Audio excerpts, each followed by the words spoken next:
The massive crystalline dome of the Galactic Council headquarters stretched across the horizon like a frozen ocean wave, its surface reflecting the light of 3 different suns. Inside the central chamber, Ambassador David Reed stood alone on a platform that seemed to hover in empty space, surrounded by tier upon tier of alien representatives whose eyes tracked his every movement with predatory intensity. Above him, the chamber rose for what seemed like miles, filled with beings that defied human comprehension. Creatures of living shadow whispered among themselves in frequencies that made his bones ache. Beings of pure energy flickered between dimensions, their thoughts visible as cascading colors in the air. Massive insectoid delegates clicked their mandibles in rhythmic patterns that somehow conveyed both curiosity and menace. At the apex of the vast amphitheater sat High Judge Corvin, a being whose crystalline body contained what appeared to be entire solar systems spinning in miniature. When it spoke, its voice resonated through the chamber like the sound of mountains grinding together. "Human delegate David Reed of the planet you call Earth," Corvin intoned, each word causing ripples of distortion in the air around the platform. "You stand before the Galactic Council charged with violations of the Concordat of Planetary Development. Your species has exceeded authorized technological advancement rates by a factor of 700%. David remained perfectly still, his hands clasped behind his back. A slight smile played at the corners of his mouth, an expression that had puzzled alien observers throughout his 3-month journey to this place. Around the chamber, delegates leaned forward with anticipation. Some had traveled from the far reaches of the galaxy to witness this moment.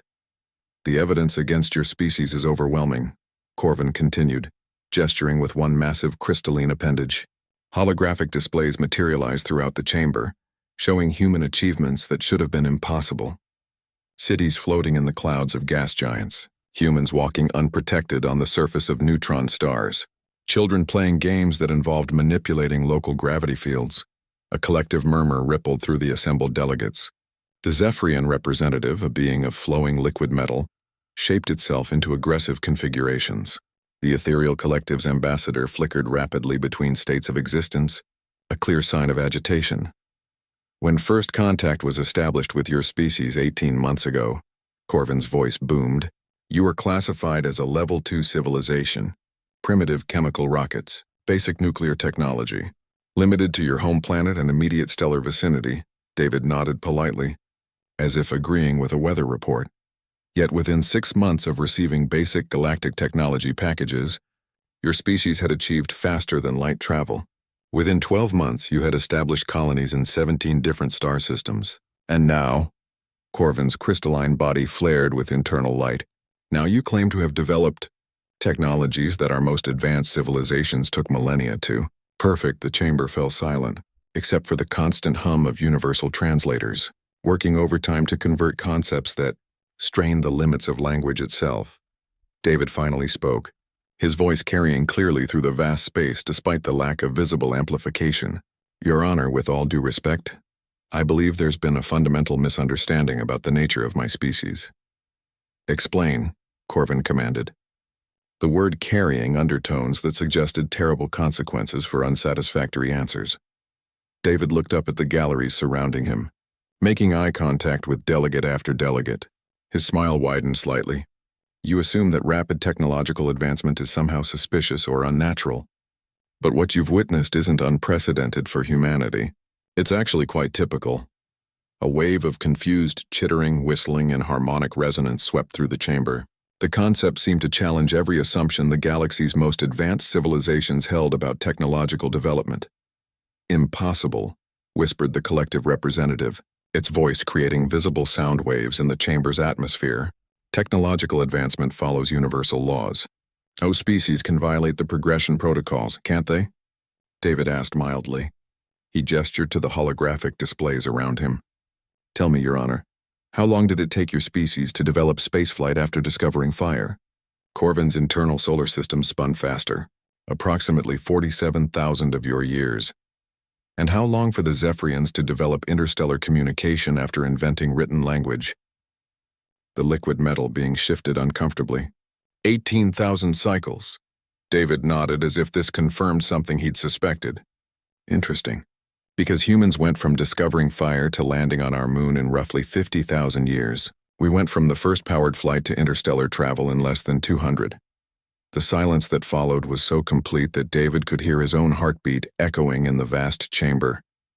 That's physically impossible, stammered a delegate whose species David couldn't identify. Something that looked like a mobile crystal formation. The mathematical progression of technological development is a universal constant. Is it? David asked, his tone remaining conversational despite the growing tension. Or is it simply what you've experienced? He paused, letting his words sink in. Tell me, honored delegates, what happens when you give advanced technology to a species that doesn't believe in impossible? High Judge Corvin leaned forward, his massive form casting shadows across the platform. What are you implying, human? David's smile became something altogether more significant. I'm not implying anything, Your Honor. I'm stating a fact. You've been studying human technological development for 18 months, trying to understand how we could advance so rapidly. But you've been asking the wrong question, which is, you've been asking how we could develop so quickly. But the real question is, what were we developing toward?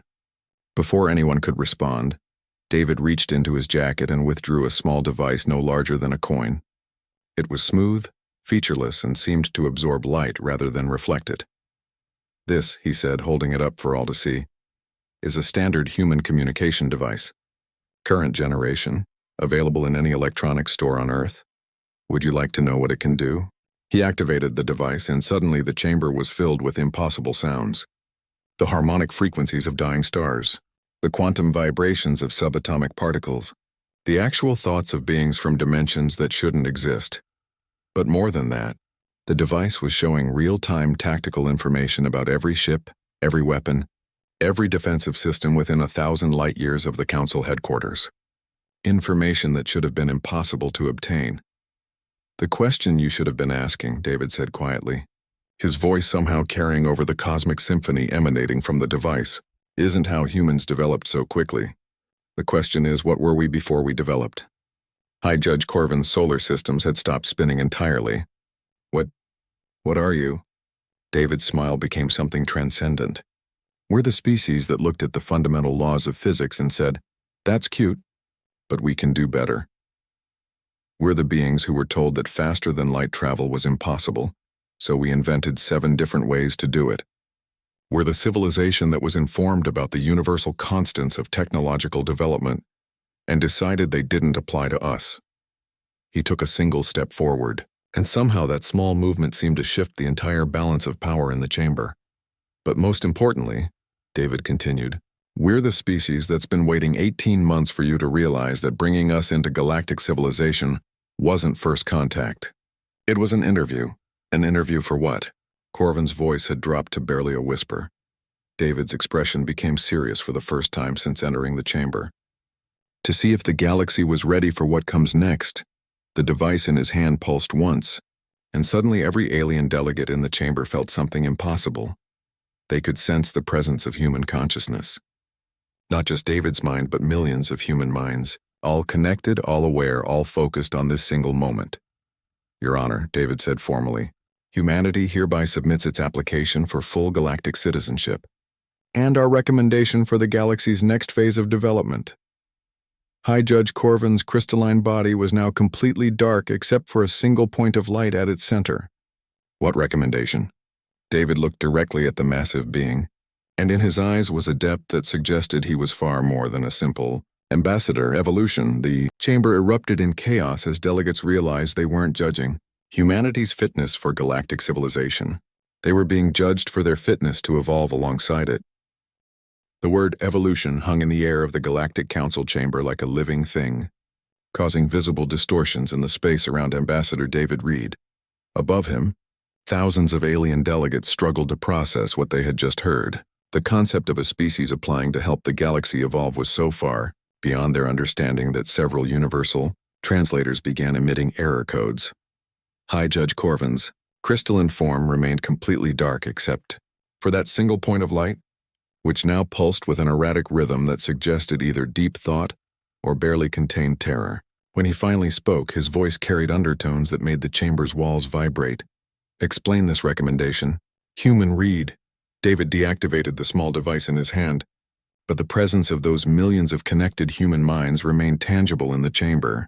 Several delegates were visibly struggling with the sensation, their forms shifting or flickering as they tried to comprehend awareness on such a scale.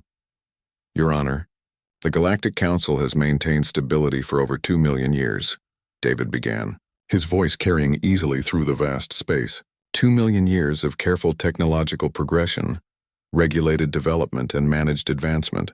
It's quite impressive, really. He gestured to the assembled delegates around him. Every species here followed the same basic pattern. Discover fire, develop agriculture, create written language, achieve spaceflight, make contact with galactic civilization, and then spend the next several thousand years slowly adapting to established galactic standards. Murmurs of agreement rippled through the galleries. This was indeed the natural order, the way things had always been done. But, David continued, there's a problem with that approach, one that becomes obvious when you step back and look at the bigger picture. The holographic displays around the chamber shifted, now showing a map of the galaxy spanning the last 2 million years.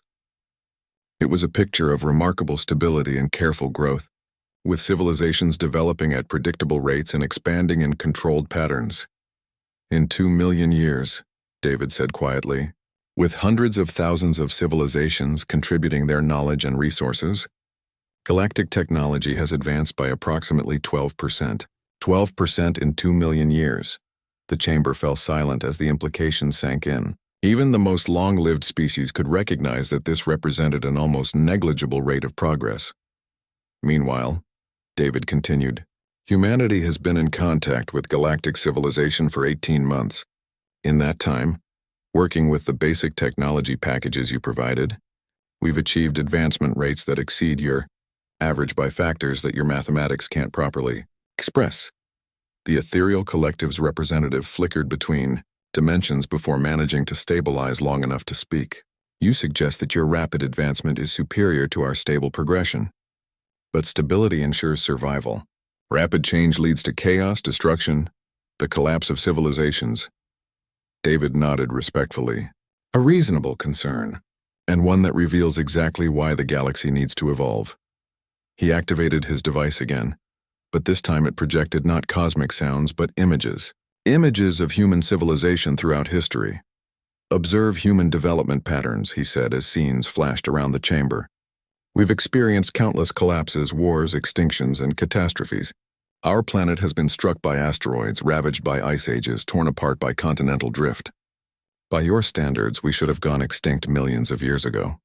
The images showed humans adapting to impossible environments, rebuilding after devastating wars, recovering from plagues that should have ended their civilization.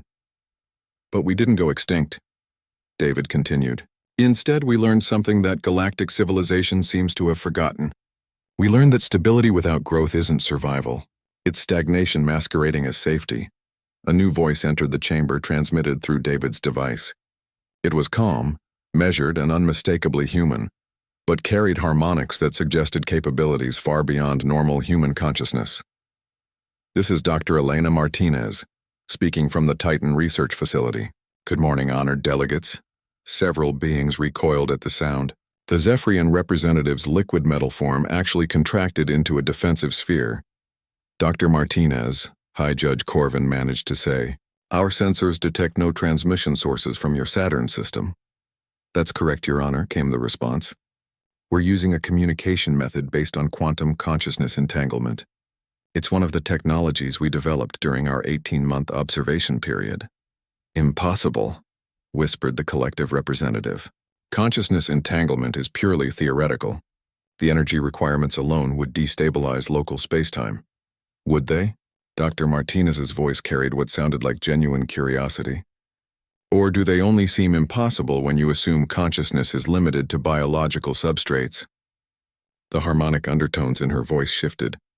Dr. Park at the Mars facility discovered something interesting when he began studying ethereal energy consciousness matrices. It turns out that consciousness itself can be used as a power source. The ethereal delegate's form began fluctuating wildly. That is forbidden knowledge. The consciousness energy equations are protected by the ancient accords. David smiled, and there was something both gentle and terrifying about the expression. Protected by whom? And from what? The equations aren't secret because they're dangerous. They're secret because they reveal that everything you think you know about the fundamental nature of reality is incomplete. Elaborate, Corvin commanded, though his voice had dropped to barely above a whisper. With pleasure, David replied. Dr. Martinez, please share your findings with the council. The chamber suddenly filled with mathematical formulas that seemed to exist in more than 3 dimensions. Equations that showed how consciousness could be converted to energy, how awareness could manipulate quantum fields, how thought itself could be used to restructure reality at the subatomic level. These aren't new discoveries, Dr. Martinez explained, as the impossible mathematics swirled around the chamber. These are applications of principles that every species in this chamber already uses, but only subconsciously. The universal translators that allow communication between incompatible thought patterns, they work by creating temporary consciousness bridges. The faster-than-light communication systems used throughout the galaxy, they rely on quantum entanglement between aware particles. The implications were staggering. Every piece of technology that made galactic civilization possible was based on principles that the civilizations themselves didn't fully understand. You're saying, Corvin said slowly, that galactic technology works through consciousness manipulation, but we've never realized it. Not exactly, David corrected. You've never admitted it, because acknowledging consciousness as a fundamental force of the universe would require admitting that 2 million years of careful, controlled development has been artificially limiting your potential. The chamber erupted in chaos. Delegates were screaming, roaring, and making sounds that had no equivalent in any known language. The very foundations of galactic civilization were being challenged, and the implications were too vast to process. Through the din, David's voice cut with surprising clarity. This is why humanity recommends evolution, Your Honor. Not because we want to destabilize the galaxy, but because the galaxy has been unknowingly destabilizing itself for millions of years. How? Corvin demanded. David's expression became serious. Because while you've been carefully controlling technological development, consciousness itself has been evolving. And it's reached a point where the gap between what's possible and what's permitted has become dangerous. He gestured to his device, which was now projecting real-time data from across the galaxy. Dr. Martinez, show them the consciousness cascade readings. The displays around the chamber shifted to show energy patterns that defied description. Waves of something that wasn't quite energy and wasn't quite thought, spreading across star systems, building in intensity, approaching what appeared to be critical thresholds. What are we looking at? The collective representative asked, its voice tight with fear. Evolution, David replied simply. Whether the galaxy chooses it or not, consciousness is evolving. The question is whether galactic civilization will evolve with it, or be swept aside by forces it refuses to acknowledge. The silence that followed was broken, only by the sound of High Judge Corvin's crystalline body beginning to crack under some unimaginable pressure. What do you propose? He asked finally. David's smile returned, but this time it held infinite possibility. A partnership, Your Honor. Humanity teaches the galaxy how to consciously direct its own evolution, and in return, we learn from civilizations that have maintained stability for millions of years. And if we refuse? David's expression became compassionate but unwavering. Then you'll discover what happens when evolution proceeds without guidance. But I should warn you, Your Honor, that may already be too late to prevent. As if to emphasize his words, alarms began blaring throughout the council station, and every screen in the chamber suddenly displayed the same message. Consciousness cascade event detected. Critical threshold imminent. The alarm screaming throughout the Galactic Council station created a symphony of terror that penetrated every corner of the vast chamber. Emergency lights bathed the assembled delegates in harsh crimson as the warning message continued to flash on every surface. Consciousness cascade event detected. Critical threshold imminent.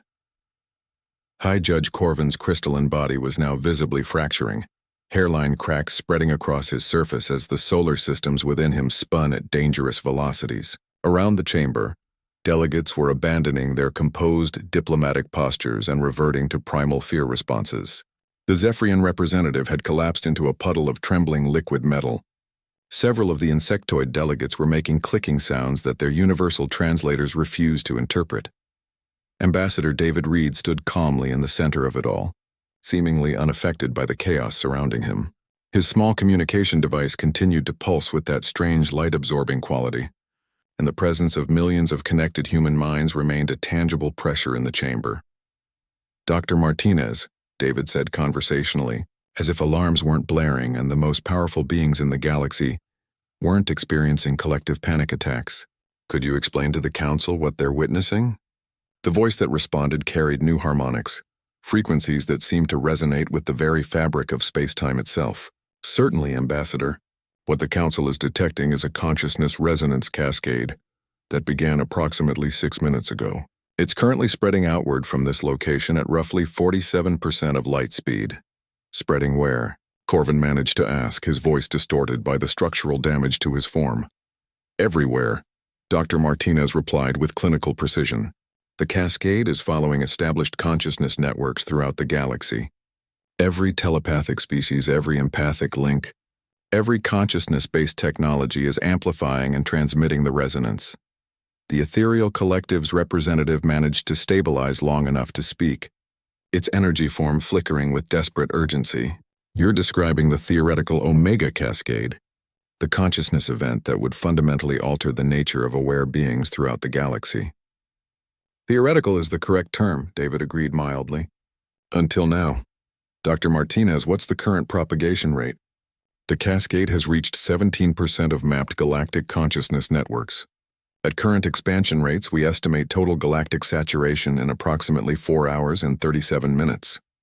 The chamber fell silent except for the alarms, which seemed to be growing louder with each passing second. The implications were staggering. A consciousness cascade that could reach every aware being in the galaxy would fundamentally alter the nature of existence for trillions of sentient creatures. "You planned this," Corvin accused, his voice barely recognizable through the distortion. "You triggered this cascade deliberately." David tilted his head thoughtfully. "Did we? Or did we simply stop preventing it?" He gestured to the displays around the chamber, which now showed consciousness energy patterns spreading like wildfire across star charts. "Dr. Martinez, please explain the suppression protocols to the Council." "For the past 18 months, Dr. Martinez began, humanity has been detecting and analyzing consciousness evolution patterns throughout the galaxy. What we discovered was remarkable. Every single civilization represented in this chamber has been unconsciously generating consciousness cascade potential for thousands of years. New images appeared in the displays, showing energy patterns that had been building around every major galactic civilization, patterns that looked like vast storms of pure thought, held back by invisible barriers, the universal translators, the FTL communication networks, the telepathic relay systems, even the basic consciousness interface technologies used by every galactic citizen." Dr. Martinez continued. "All of them have been creating consciousness resonance that has been building pressure for millennia." "Pressure toward what?" the collective representative demanded. "Evolution," David answered simply. "Natural consciousness evolution that has been artificially suppressed by the very technologies designed to enable galactic civilization." The displays shifted again, showing the same star charts but with overlay patterns that revealed the truth. Every major galactic technology hub was surrounded by consciousness energy that had been building toward cascade thresholds. The Galactic Council station itself sat at the center of the largest concentration. "You see," David explained, "when you bring together thousands of different consciousness types and force them to interact through artificial interface systems, you create resonance patterns. When those patterns reach critical mass, consciousness evolution becomes inevitable." "But the ancient accords," protested one of the older delegates, a being that looked like living crystal formations. "The consciousness manipulation protocols were established to prevent exactly this kind of event." David's smile became almost sad. "No, honored delegate. The ancient accords were established to control this kind of event, to ensure that when consciousness evolution finally became inevitable, it would happen under controlled conditions." "Controlled by whom?" Corvin asked, though something in his tone suggested he was beginning to suspect the answer. "By whoever was advanced enough to recognize the signs and prepare for the transition," David replied. "The question is, did you really think humans developed our consciousness manipulation abilities in 18 months? Or did you never wonder why we were so perfectly positioned to trigger and guide the cascade when it became critical? The silence that followed was more profound than any that had preceded it.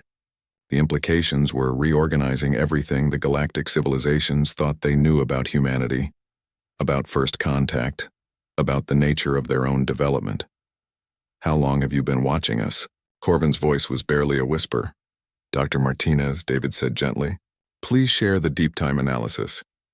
The displays around the chamber shifted to show consciousness evolution patterns spanning not thousands of years, but millions. Patterns that showed human consciousness development following trajectories that seemed to anticipate galactic civilization's needs perfectly. Human consciousness evolution has been tracking galactic consciousness pressure for approximately 2.7 million years, Dr. Martinez reported. We've been developing the exact capabilities needed to guide galactic consciousness evolution since before most of the civilizations in this chamber achieved spaceflight. "That's impossible," stammered the collective representative. "Humans only achieved awareness 50,000 years ago." "Achieved awareness that you could detect," David corrected. "There's a difference." The alarms throughout the station suddenly changed pitch, becoming more urgent. New warnings appeared on the displays. Cascade propagation at 31%.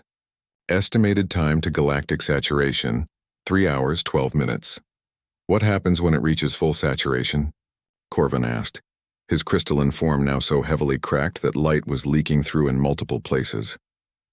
David's expression became serious. "That depends entirely on whether the galaxy chooses guided evolution or chaotic transformation. Dr. Martinez, show them the projection models." The chamber filled with two very different visions of the future.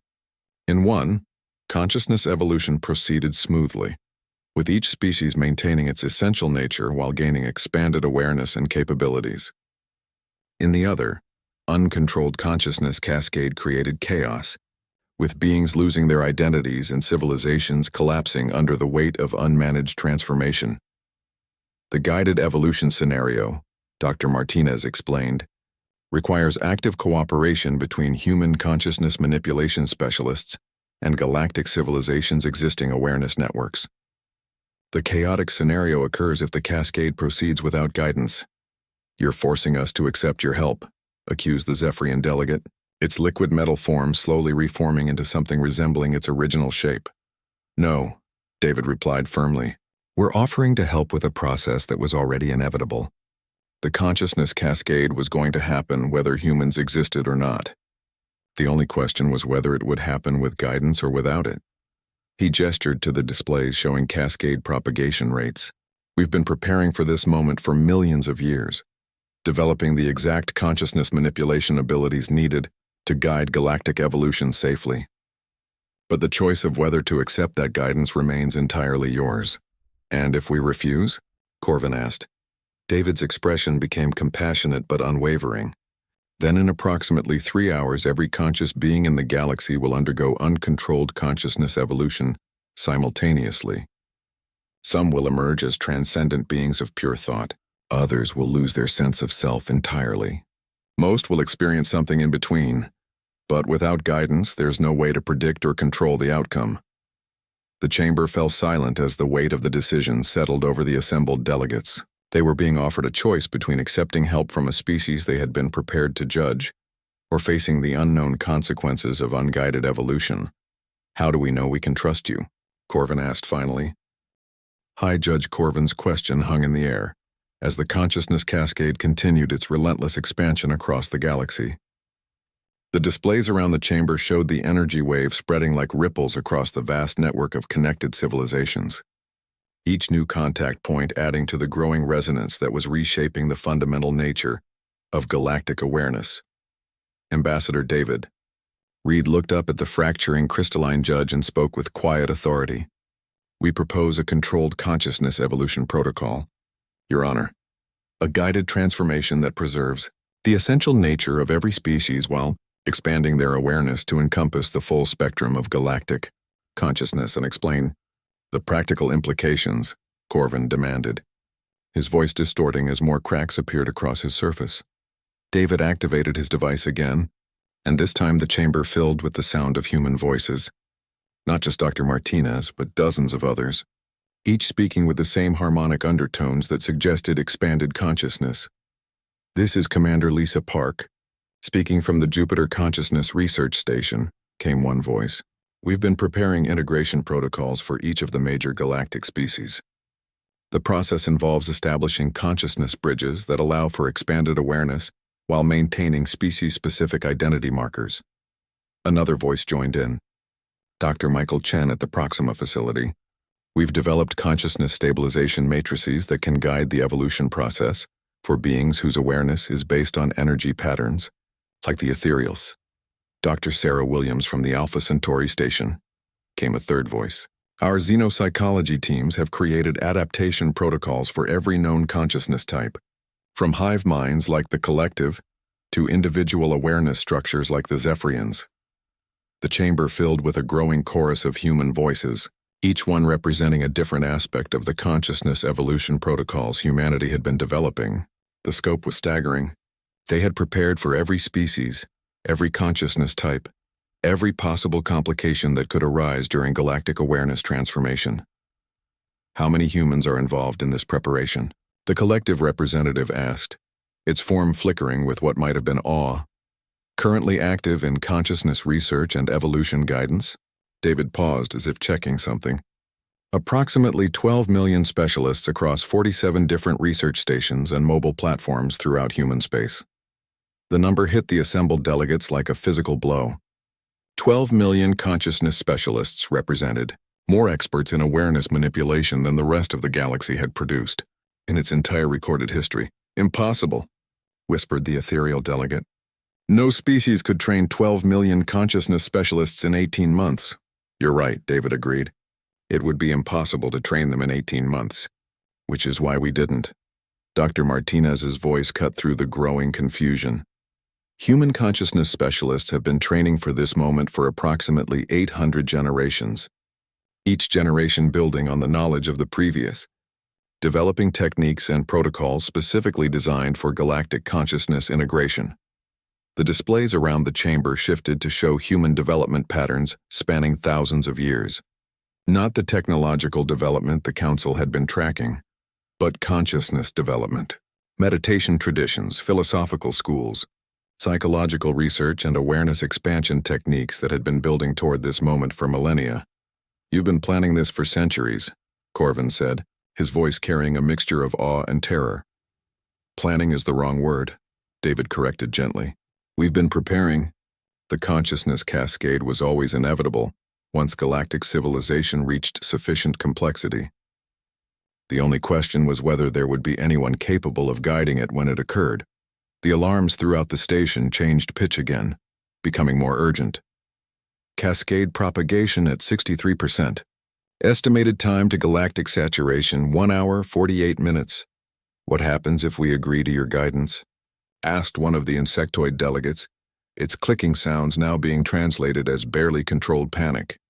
"Dr. Park will demonstrate," David replied. "Commander, please initiate limited consciousness expansion for volunteer subjects." "Acknowledged," came the response. "We have 3 volunteers from the Diplomatic Corps who agreed to preliminary consciousness expansion during the journey to Council headquarters. Beginning demonstration now." 3 figures materialized via hologram in the chamber. They appeared to be standard diplomatic assistants from different species, but there was something fundamentally different about them. They moved with perfect coordination, despite being from completely different evolutionary backgrounds. When they spoke, their words carried harmonics that resonated with every consciousness type present. "I am Delegate Assistant Vrak of the Calorian Diplomatic Mission," said one. "A being with tentacle-like appendages. I volunteered for preliminary consciousness expansion 6 days ago." "I am Technical Specialist Zara of the Morphic Collective," said another, its form shifting fluidly between different configurations. "I underwent the expansion process 4 days ago." "I am Communications Officer Thane of the Voidstalker Delegation," said the third, a creature of living shadow. "I experienced consciousness expansion 2 days ago." The assembled delegates stared in shock. These were beings they had worked with for years, trusted colleagues and subordinates. Yet now they seemed fundamentally transformed. "Describe your experience," Corvin commanded. The three beings exchanged what could only be described as a look of perfect understanding before Vrak spoke. Your Honor, the consciousness expansion process preserved everything that made me essentially Calorian. My love of harmony, my preference for cooperative solutions, my cultural values and personal memories, all of that remains intact. But now, Zara continued seamlessly, I can also perceive reality from the perspectives of other consciousness types. I can understand how Void Stalkers experience existence as a constant hunger for growth, how ethereals perceive time as a navigable dimension, how humans see impossibility as merely another problem to solve. The expansion doesn't replace your original consciousness, Thane added. It adds to it. I am still fundamentally a Void Stalker, but I am also connected to the broader spectrum of galactic awareness. I can feel the thoughts and emotions of beings across the galaxy, but filtered through my own essential nature. The implications were staggering. If consciousness expansion could preserve individual identity while creating universal connection, it would solve most of the fundamental problems that had plagued galactic civilization for millions of years. Show them the enhanced capabilities, David instructed. The three expanded beings raised their hands simultaneously, and suddenly the chamber was filled with impossible sights. Mathematical equations that existed in multiple dimensions, energy patterns that conveyed complex emotional concepts, visions of distant worlds and civilizations that shouldn't have been visible from this location. We can perceive and manipulate quantum fields directly, Vrak explained. Not through technology, but through conscious interaction with the fundamental forces of reality. We can communicate instantaneously across any distance, Zara added. Not through transmitted signals, but through shared consciousness space. We can understand and solve problems that previously required teams of specialists from multiple species, Thane concluded. Because we can approach each problem from multiple consciousness perspectives simultaneously. The chamber fell silent as the delegates absorbed what they were witnessing. These weren't just enhanced individuals. They were representatives of what galactic civilization could become. The cascade propagation is now at 72%, Dr. Martinez reported. Estimated time to galactic saturation, 1 hour. 19 minutes, Your Honor, David said formally. Humanity requests permission to implement guided consciousness evolution protocols for all willing galactic civilizations.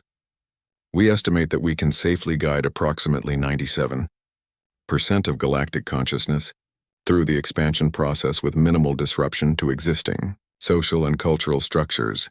And the remaining 3%? Corvin asked. David's expression became somber.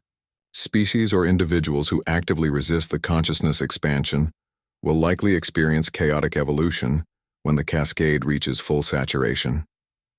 We've prepared isolation protocols to minimize the impact, but we cannot force guidance on unwilling subjects. What do you require from us? The collective representative asked. Permission to deploy our consciousness specialists to major population centers throughout the galaxy, David replied. Cooperation from local authorities in establishing expansion centers. And most importantly, trust that our intentions are genuinely focused on preserving and enhancing galactic civilization rather than dominating it. The alarm shifted pitch again. Cascade propagation at 81%, critical threshold approaching. High Judge Corvin looked around the chamber at the thousands of delegates representing hundreds of civilizations. His crystalline form was now so fractured that he appeared to be held together only by will and determination. This is the most important decision in galactic history, he said slowly. We must choose between. The final moments before galactic consciousness cascade saturation stretched like an eternity in the council chamber. High Judge Corvin stood at the center of a civilization-defining decision, his crystalline form so heavily fractured that individual solar systems were visible through the cracks, spinning with the urgency of cosmic transformation. Around the vast amphitheater, thousands of delegates representing hundreds of civilizations waited in suspended tension. The alarms had reached a crescendo that threatened to shatter the station's crystalline walls, and the displays showed consciousness cascade propagation at 96%. With galactic saturation mere minutes away. Honored delegates, Corvin's voice resonated through the chamber with surprising clarity despite his damaged condition. We face a choice that will define not just our individual civilizations, but the very nature of consciousness in the galaxy. Do we accept humanity's guidance through this transformation, or do we face the unknown alone? Ambassador David Reed stood motionless in the center of the platform, his small device pulsing with that strange light-absorbing quality that now seemed to contain the patient wisdom of millions of years. Around him, the three consciousness-expanded beings, Vrak, Zara, and Thane, waited with perfect calm, living examples of what guided evolution could achieve. "Your Honor," called out the ethereal collective's representative, its energy form stabilizing with visible effort. "We require guarantees. How do we know that accepting human guidance won't result in humanity controlling galactic civilization?" Dr. Martinez's voice filled the chamber with harmonic frequencies that somehow conveyed absolute sincerity. "Because the consciousness expansion process fundamentally prevents domination. When all awareness is connected, the very concept of one species controlling another becomes meaningless. Consciousness evolution creates cooperation, not conquest." "Demonstrate this," demanded the Zephyrian delegate, its liquid metal form rippling with nervous energy. David nodded to the three expanded beings. They stepped forward and, without speaking, projected their consciousness directly into the minds of every delegate in the chamber. For a brief moment, every being present experienced perfect understanding of the expansion process from the inside. They felt Vrak's essentially Calorian nature, unchanged but enhanced by connection to broader awareness. They experienced Zara's fluid morphic perspective, now capable of understanding multiple viewpoints simultaneously. They touched Thane's void stalker consciousness, still driven by growth and consumption, but now directed toward creative rather than destructive purposes. Most importantly, they felt the human consciousness specialists guiding the process, beings whose entire focus was on preserving and enhancing the essential nature of every consciousness they touched, never seeking to dominate or control. The projection lasted only seconds, but it answered every question and dissolved every fear. The expanded beings weren't controlled by humanity. They were partnership representatives of a new form of existence that transcended species boundaries while celebrating species uniqueness. "Cascade propagation at 99%, Dr. Martinez announced. "Galactic saturation in 37 seconds. Corvin's solar system spun faster as he processed the information he had just received. Around the chamber, delegates were coming to the same conclusion. The consciousness expansion wasn't a threat to their civilizations. It was their civilization's next natural step in development. "I call for an emergency vote," Corvin announced. "All civilizations in favor of accepting human guidance through consciousness evolution. Signal agreement now." The response was immediate and overwhelming. Light patterns, energy signatures, sound frequencies, and consciousness projections filled the chamber, as civilization after civilization signaled their acceptance. Within seconds, over 90% of the galactic civilizations represented had agreed to guided evolution. "The motion passes," Corvin declared. "Humanity, we formally request your assistance in guiding galactic consciousness evolution." David smiled, and for the first time since entering the chamber, his expression carried pure joy rather than diplomatic patience. "Request acknowledged and accepted, Your Honor. Dr. Martinez, initiate global consciousness guidance protocols." "Protocols activated," came the immediate response. "Consciousness specialists are now deploying to population centers throughout the galaxy. Estimated time to complete guided evolution, 6 hours, 23 minutes. The chamber suddenly filled with light, but not the harsh glare of emergency systems or the gentle luminescence of advanced technology. This was the light of consciousness itself becoming visible, the radiance of awareness expanding beyond its traditional boundaries. Every being in the chamber felt the change beginning, not as a violent transformation but as a gentle awakening, like emerging from a deep sleep into brilliant morning sunshine. Their essential natures remained intact, but their perception of reality began expanding in ways they had never imagined possible. The Calorian delegates felt their natural harmony expanding to encompass the emotional patterns of every consciousness type. The ethereals discovered new dimensions of energy existence that had been invisible to their previous awareness. The Voidstalkers found that their hunger for growth could be satisfied through consciousness expansion rather than consumption. "Status report," David called out, his own voice now carrying the harmonic undertones that indicated consciousness expansion in progress. "Guidance protocols functioning optimally across all contacted civilizations," Dr. Martinez reported, her voice now clearly existing in multiple dimensions simultaneously. Resistance levels minimal. Adaptation rates exceeding all projected models. Through the viewing ports of the council station, the delegates could see impossible sights.